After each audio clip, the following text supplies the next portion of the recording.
4 septembre 1797, coup d'État en République française par François Rebelle. 11 mai 1798, coup d'État en République française, la loi du 2 Floréo. Samedi 9 novembre 1799, coup d'État en République française, Napoléon Bonaparte accède au pouvoir. 2 décembre 1851, coup d'État constitutionnel en République française. Napoléon Bonaparte se maintient au pouvoir à quelques mois avant la fin de son mandat, pendant que la constitution de la Deuxième République l'empêchait formellement.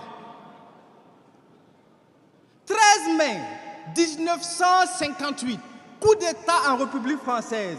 Le général de Gaulle revient au pouvoir. L'histoire ne ment pas.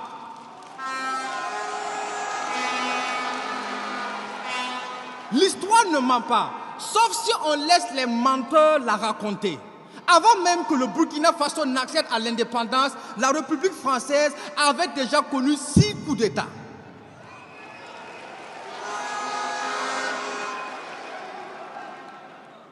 Comprenez donc que nous sommes dans le 2 poids 2 mesures, parce que fin d'année 2023, classification des 10 Français les plus grands hommes de tous les temps, et surprise, en 2e position, Napoléon Bonaparte, le putschiste.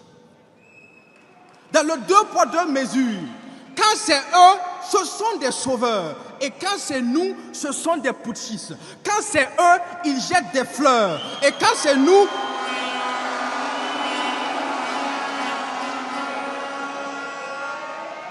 quand c'est nous, ils balancent des sanctions. Quand c'est eux, c'est le tapis rouge, plus grand homme de tous les temps. Et quand c'est nous, ils sont en rage et comme des caméléons, ils changent de teint. Quand c'est eux, la démocratie, c'est laisser le peuple choisir. Et finalement, quand c'est nous que le peuple choisit, ils disent que le peuple a mal choisi.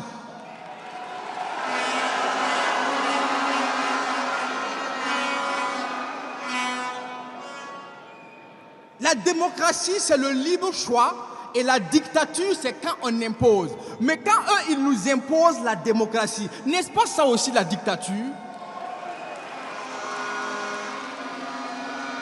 Alors oui, on a bien le choix, mais le choix entre 2 dictatures. Celle que l'on dissimule dans les lois et celle qui révèle les lois dissimulées. Ne confondez pas la liberté et le fameux libertinage. Ne demandez pas à une prostituée des conseils de mariage.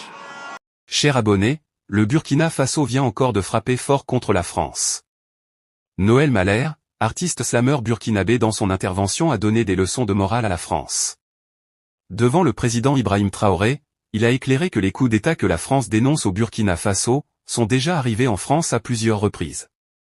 Ceci pour éveiller davantage la conscience des Burkinabés.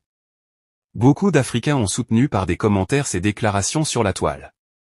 Il déclare haut et fort que la France n'a aucune leçon à donner au peuple burkinabé. Chers abonnés, qu'est-ce que vous en pensez? Laissez votre avis en commentaire. Si ça vous a plu, n'hésitez pas à vous abonner et à cliquer sur la cloche de notification pour ne pas rater mes prochaines vidéos.